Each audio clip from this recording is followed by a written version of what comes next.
Good morning, students. Today we will start with new topics of MS Word 2007. अगले video में हमने table किस तरह से हम बनाते हैं और फिर उसमें रोज और कॉलम्स कैसे ऐड करते हैं, फिर डिलीट कैसे करते हैं, वो मैंने सिखाया था. आज मैं आपको merging and splitting a cell में आपको सिखाऊंगी. Then moving and resize the tables. First of all you have to go in insert, then table. यहां से आपको टेबल सिलेक्ट करना है.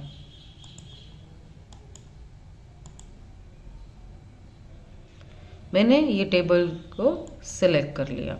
सिलेक्ट करने के बाद मैं ये टेबल को रिसाइज करूंगी. रिसाइज कैसे करूंगी? यहां से मैं इस तरह से ड्रैग करूंगी. तो ये क्या हो गया? मेरा टेबल रिसाइज हो गया. देन फिर मैं यहाँ से मूव भी कर सकती हूँ. मुझे टेबल को मूव करना है तो मैं इस तरह से मूव भी कर सकती हूँ. देन मुझे ये जो सेल है, दो सेल यहाँ पे दिखाई दे रहे, वो मुझे मर्ज करने. तो मैं कैसे करूँगी? सबसे पहले यहाँ पे जाके सबसे पहले ये दो सेल है वो सिलेक्ट होने चाहिए. जिस तरह से अभी सिलेक्ट है उस तरह से सिलेक्ट होने चाहिए. फिर यहाँ से लेआउट में जाना है.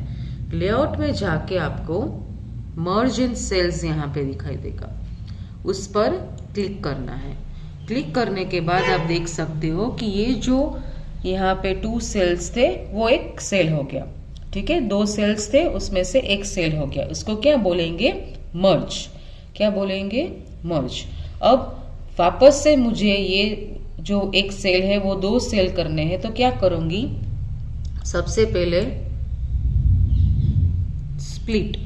स्प्लिट करूंगी तो एक डायलॉग बॉक्स ओपन होगा. अब उसमें क्या लिखा है? Numbers of columns. कितनी कॉलम्स बनानी है? 2.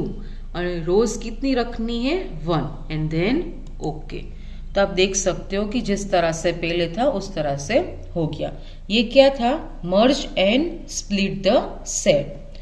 Now next is autofit option. Autofit option क्या होता है? फॉर एग्जाम्पल मैंने यहां पे कुछ लिखा.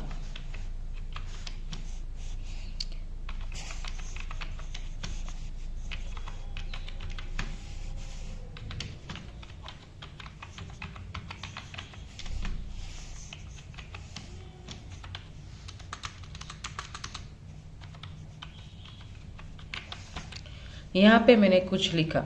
ये जो सेल है उसमें आपको आप देख सकते हो कि ये जो फ्लेक्सिबिलिटी टू रिसाइज है वो नीचे आ गया. ठीक है, अब मुझे वो पूरा एक लाइन में चाहिए. तो मैं क्या करूंगी? सबसे पहले सिलेक्ट करूंगी. सिलेक्ट करने के बाद मैं कहाँ पे जाऊंगी? लेआउट में. लेआउट में जाके यहाँ पे आप देख सकते हो ऑटोफिट. ऑटोफिट में जाके ऑटोफिट कंटेंट. ऑटोफिट कंटेंट में जाऊंगी तब आप देख सकते हो कि पूरा जो सेल है उसमें जो मैंने सेंटेंस लिखा था वो पूरा फिट हो गया. ठीक है, उसको क्या बोलेंगे? Autofit content. ठीक है.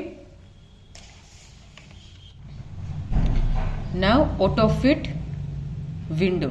उसमें क्या करना है? सबसे पहले आपको के टेबल जो है सिलेक्ट करना है, लेआउट में जाना है, ऑटोफिट में जाना है. ऑटोफिट में जाके आपको क्या करना है? Autofit window. ऑटोफिट विंडो का मतलब क्या है कि पूरा जो विंडो है वो पूरा हमारा पेज है उसमें आ जाएगा. फॉर एग्जांपल मैं ये सिलेक्ट करूँ, आप देख सकते हो कि पूरा टेबल हमारा जो है वो बड़ा हो गया. ठीक है. Now Autofit fix column with. Fix column with का मतलब क्या है कि जो हमारी कॉलम है वो एक बार फिक्स हो गई. जो भी कॉलम है वो हमारी फिक्स हो गई. अब हम जो भी लिखेंगे, फॉर एग्जांपल मैं ये लिख रही हूँ तो आप देख सकते हो कि हमारी जो ये कॉलम है वो फिक्स है. वहां से बाहर हम कुछ नहीं लिख सकते, या हमारी जो कॉलम है वो बड़ी या छोटी नहीं हो रही है. जो भी हम लिख रहे हैं वो क्या आ रहा है? नीचे आ रहा है. जो भी हम लिख रहे हैं वो अपने आप ही नीचे आ रहा है. मैं स्पेस बार एंटर की कुछ प्रेस नहीं कर रही हूँ. जो भी लिख रहे हो वो वहां पे वो लाइन कंप्लीट हो गई, वो नेक्स्ट लाइन से स्टार्ट हो रही है. उसको क्या बोलेंगे? Fix column with. Clear. Now next topic is simple calculation in table. तो अब सिंपल कैलकुलेशन जो है वो यहाँ पे मैंने एक टेबल बना के रखा है।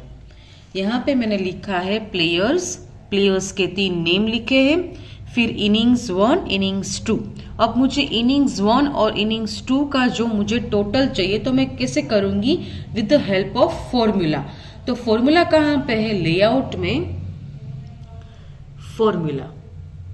ठीक है, अब मैं क्या करूंगी कि मुझे कौन सी फर्स्ट मुझे सचिन का इनिंग 1 और इनिंग 2 का टोटल करना है। तो सबसे पहले मैं एक कर्सर रखूंगी, फिर फॉर्मूला में जाऊंगी और फिर यहाँ पे equals to sum left and then okay. ये हमारी फॉर्मूला है। ये आप नहीं लिखा हो, आप जब भी प्रैक्टिस करो नहीं लिखा है तो ये आपको लिखना पड़ेगा। लिखने के बाद आपको ओके करना है। तो आप देख सकते हो कि यहाँ पे 20 + 30 उसका यहाँ पे टोटल 50 आ गया। इसी तरह से मैं जो धोनी जो हमारा प्लेयर है उसका भी मैं इस तरह से आपको टोटल करके दूंगी। यहाँ पे क्या लिखा है, अबाउ, मुझे क्या लिखना है, लेफ्ट एंड देन ओके। तो आप देख सकते हो कि उसका भी टोटल आ गया। देन वापस से मैं कहाँ पे जाऊंगी, जो दूसरा जो प्लेयर है उसका मुझे टोटल करना है। फॉर्मूला में जाऊंगी, फॉर्मूला में यहाँ पे क्या लिखा है, अबाउ लिखा है, वो मैं क्या करूंगी, equals to sum into bracket above. उसमें आपको अबाउ जो है वो इस तरह से निकालना है और क्या लिखना है, लेफ्ट एंड देन ओके। तो आप देख सकते हो 60 + 30 उसका टोटल हमें यहाँ पे मिल गया। ठीक है, नाउ ये जो टेबल है मुझे उसकी डिजाइन्स, उसमें बॉर्डर, शेडिंग्स, कलर्स, उसकी स्टाइल वो चेंज करनी है। तो सबसे पहले मैं क्या करूंगी, टेबल को इस तरह से सिलेक्ट करूंगी। सिलेक्ट करने के बाद मैं कहाँ पे जाऊंगी, डिजाइन में। डिजाइन में जाके मैं कहाँ पे जाऊंगी, बॉर्डर्स। जो मेरे टेबल की मुझे यहाँ पे बॉर्डर्स चेंज करनी है तो यहाँ से मैं चेंज कर सकती हूँ। यहाँ पे आप देख सकते हो bottom border, top border, left border, right border, no border, all borders. अभी हमारे जो टेबल है वो क्या है, ऑल बॉर्डर्स है। फिर आउटसाइड द बॉर्डर्स, इनसाइड, यहाँ पे हम बहुत सारे बॉर्डर्स यहाँ से चेंज कर सकते हैं। ठीक है, अकॉर्डिंग टू योर नीड्स यहाँ से हम चेंज कर सकते हैं। Then line style and line weight, अब वो मुझे कहाँ से मिलेगा, डिजाइन टैब में जाके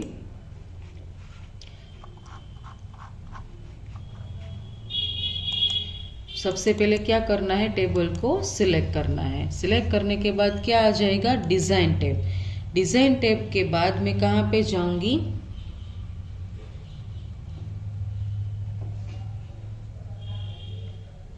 ये आप देख सकते हो कि यहाँ पे जो लाइन है यहाँ से मैं आप ड्रॉप डाउन लिस्ट ओपन होगा और फिर यहाँ से आपको वेराइटीज ऑफ यहाँ पे बॉर्डर्स आपको दिखाई देगी। जिस तरह से आपको करनी है उसी तरह से आपकी यहाँ पे लाइंस हो जाएगी। फॉर एग्जांपल ये सिलेक्ट मैं कर रही हूँ तो यहाँ से जो लाइन है वो इस तरह से हो जाएगी।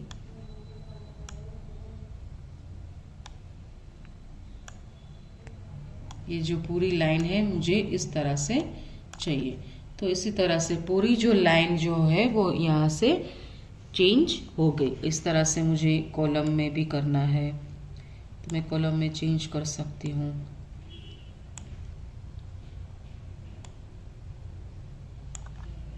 ठीक है, now next is style of the tables. यहाँ पे आप देख सकते हो कि यहाँ पे पहले सबसे पहले टेबल को सिलेक्ट करो और फिर यहाँ पे टेबल स्टाइल है। यहाँ पे बहुत सारे टेबल स्टाइल्स है, मुझे जो भी कलर्स यहाँ से पसंद है और जो भी स्टाइल पसंद है उस तरह से मैं टेबल को चेंज कर दूंगी। फॉर एग्जांपल मुझे ये पसंद है तो आप देख सकते हो कि पूरा जो टेबल जो उसकी साइज जो स्टाइल थी वो चेंज हो गई। ठीक है, यहाँ पे हमारा जो चैप्टर है वो कंप्लीट हो रहा है। Thank you.